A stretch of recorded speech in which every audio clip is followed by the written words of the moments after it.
Valence shell electron pair repulsion theory, जरा ध्यान दिया जाए। सबसे पहले आप लोग को ये दिखाते हैं कि वैलेंस शेल रिपल्सन क्या होता है। आज का ये topic valence shell electron pair repulsion theory, ये मॉलिक्यूल के शेप से रिलेटेड है। ये समाप्त होते होते एक जबरदस्त नॉलेज देगा शेप का। आप लोग को शायद पूरा याद होगा कि नहीं। इस चैप्टर का पूरा नाम chemical bonding and molecular structure है।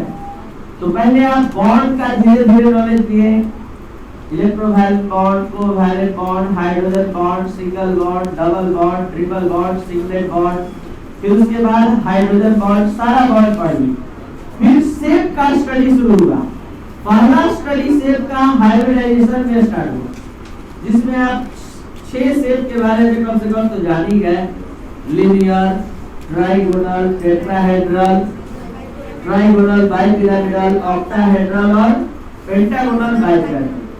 आज वीएससीपीआर थ्योरी पढ़ने से पहले कुछ यहाँ कॉन्सेप्ट थोड़ा समझ लीजिए, उसके बाद आप इस पर आधारित स्टेटमेंट समझेंगे।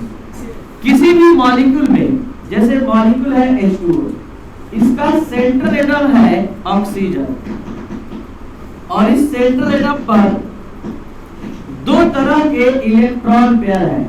एक है लॉन पेयर और एक है बॉन्ड पेयर। लॉन पेयर सिर्फ एक ही एटम के न्यूक्लियस से अट्रैक्ट होता है। जैसे हम आपसे पूछे कि ये इलेक्ट्रॉन पेयर किससे ज्यादा अट्रैक्शन में होगा या किससे बना है, तो आप कहेंगे कि ऑक्सीजन, क्योंकि ऑक्सीजन का है।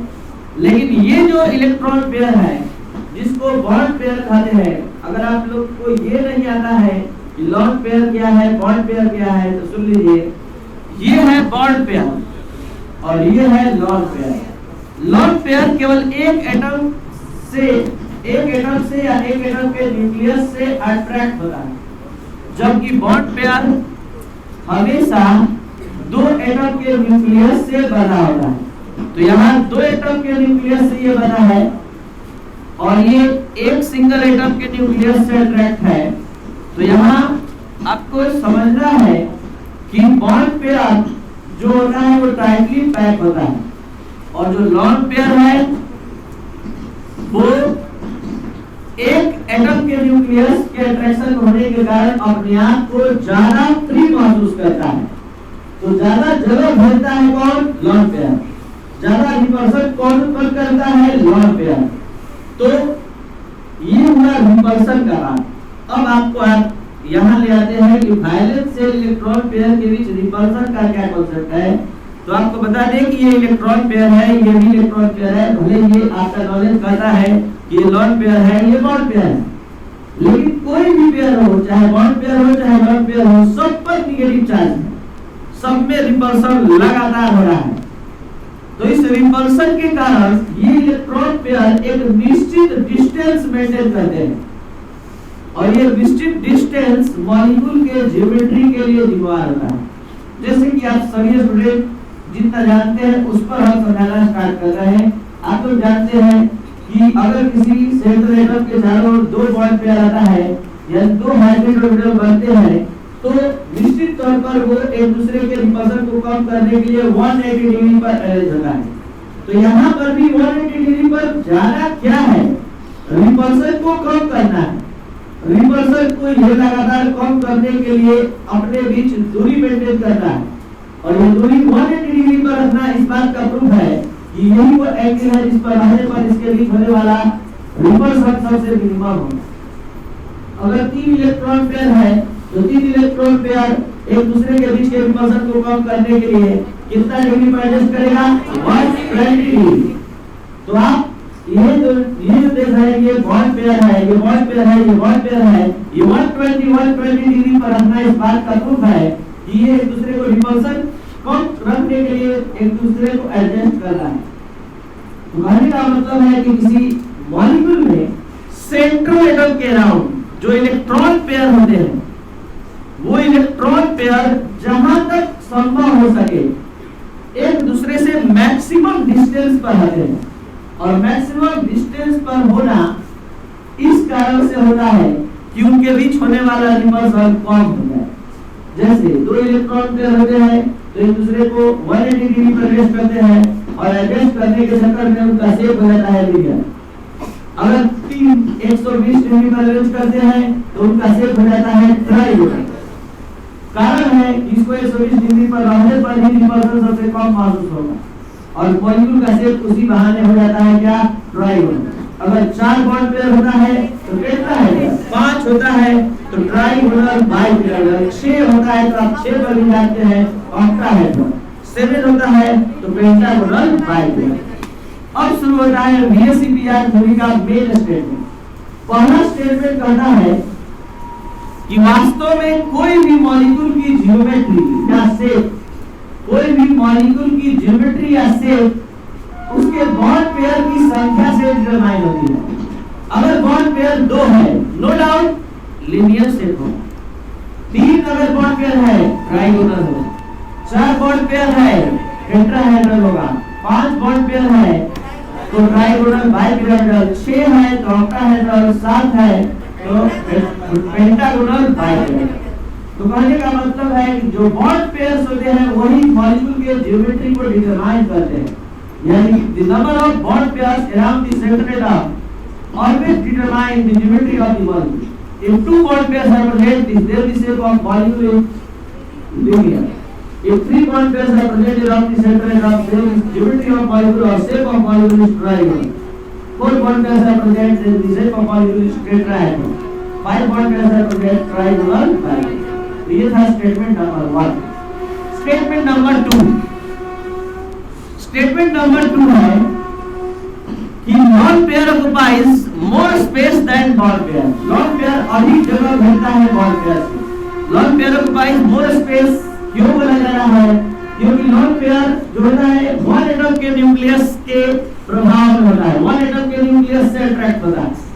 तो lone pair occupies more space than bond pair because lone pair always present in under the influence of only one atom of nucleus। हमेशा एक एटम के न्यूक्लियस के प्रभाव में होता है। एक एटम के न्यूक्लियस से इसको मतलब होता है, इसलिए स्वतंत्र होता है। स्वतंत्र होने के कारण ये ज्यादा रिपल्सन महसूस करता है, मतलब प्रदर्शित करता है।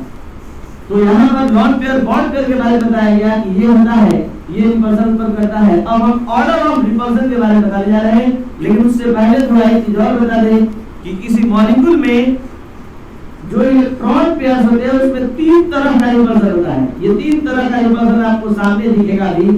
पहला, इसके बीच का रिपल्सन नाम होगा इसका लॉन पेयर रिपल्सन।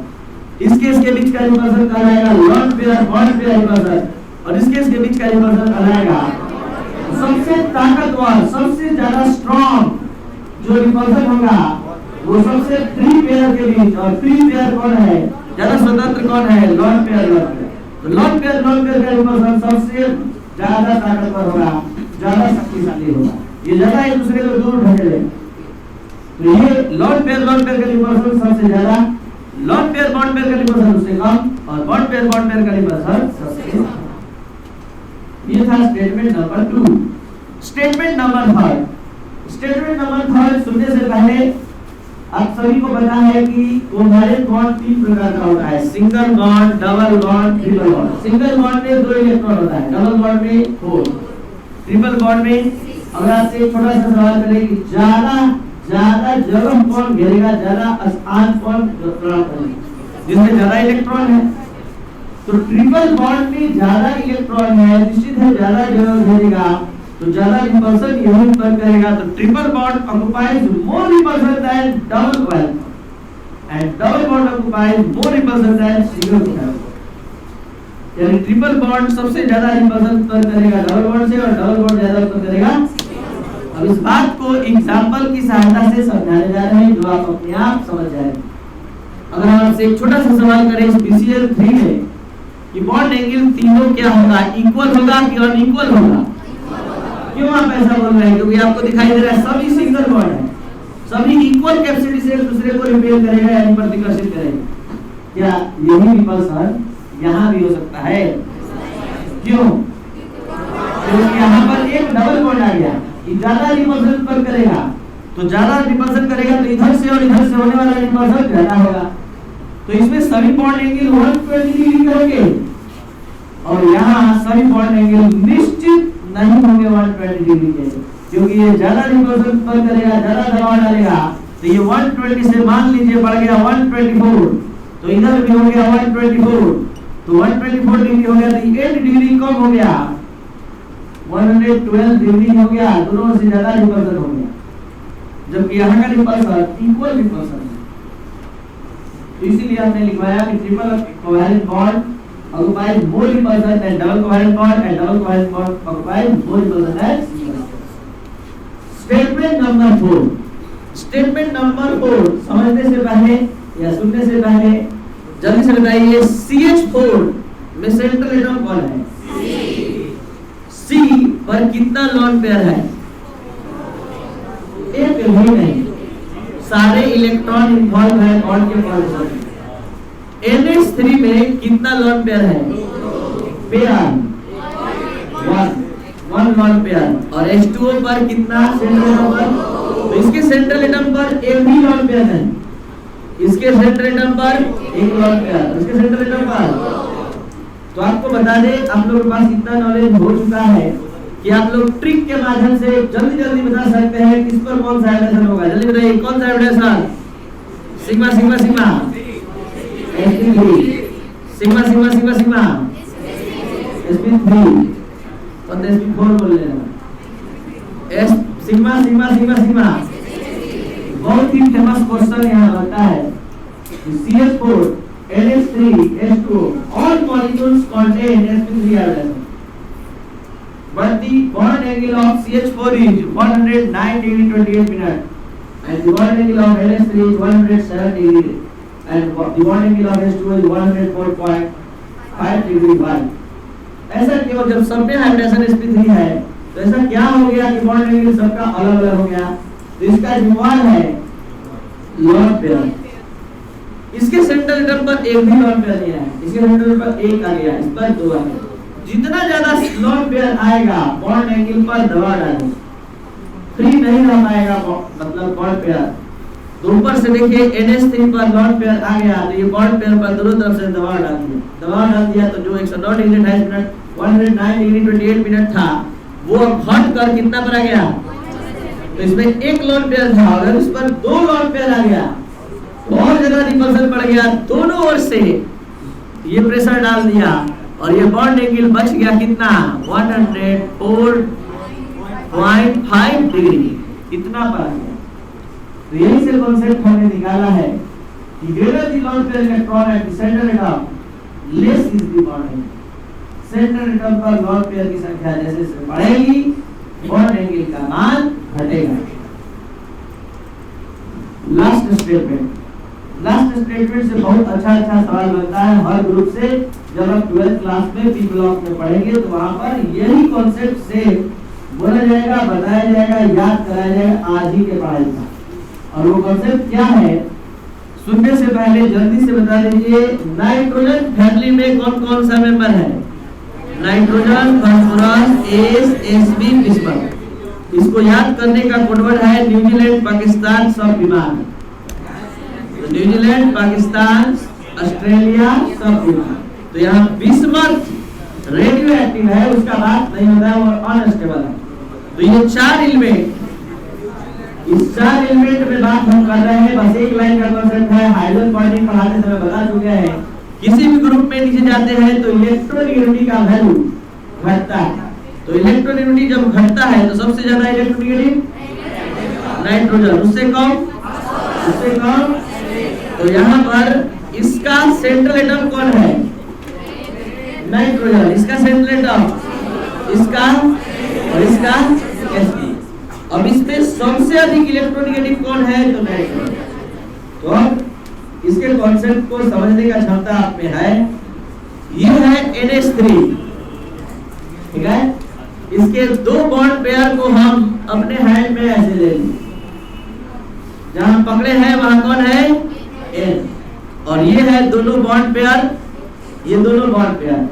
तो अभी यहाँ N है, तो इस बॉन्ड पेयर में जितना रिपल्सन होगा उससे कम रिपल्सन pH3 में होगा, तो ये और नजदीक आएगा। मतलब कहने का मतलब है जिसका सेंट्रल एटम जितना ज्यादा इलेक्ट्रोनेगेटिव होगा उसके बॉन्ड पेयर में, यानी इस दो पेयर में उतना ज्यादा रिपल्सन होगा, एक दूसरे से दूर भागेंगे। तो इसीलिए हमने लिखवाया है greater is the electronegativity of the central atom, greater is the repulsion between bond pairs, then greater is the bond angle. तो सबसे अधिक बॉन्ड एंगल कहां देखने के लिए मिलेगा? जिसका सेंट्रल एटम सबसे ज्यादा इलेक्ट्रोनेगेटिव है। इसका सेंट्रल एटम ज्यादा इलेक्ट्रोनेगेटिव है, NH3 का N का ज्यादा इलेक्ट्रोनेगेटिव है, तो NH3 का बॉन्ड एंगल अधिक होगा PS3 से, PS3 का बॉन्ड एंगल अधिक होगा SH3 से, और SPH3 का सबसे कम। एग्जाम में क्या क्वेश्चन आया है? The bond angle of NH3 is greater than PS3 by, NH3 का बॉन्ड एंगल अधिक होता है PS3 से, क्यों? तो पूरा जवाब इस प्रकार से है, इन NH3 the central atom is nitrogen and in PS3 the central atom is phosphorus. The electronegativity of nitrogen is greater than phosphorus. Therefore, the repulsion between bond pairs is greater than in the repulsion between bond pairs in PS3. मतलब NH3 में bond pairs के बीच जो repulsion होगा वो PS3 से अधिक होगा. Hence, the bond angle of NH3 is greater than PS3. तो जैसे हमने डिस्कस किया NH3 PS3 में, वैसे ही डिस्कशन PS3 और SH3 में होगा, वैसे ही SH3 और SPH3 में होगा। क्वेश्चन कहीं से भी हो सकता है, जवाब वही रहेगा यही। जिसका सेंट्रल एटम जितना ज्यादा ताकतवर होगा उसके बॉन्ड पेयर में उतना अधिक रिपल्सन होगा। ठीक है।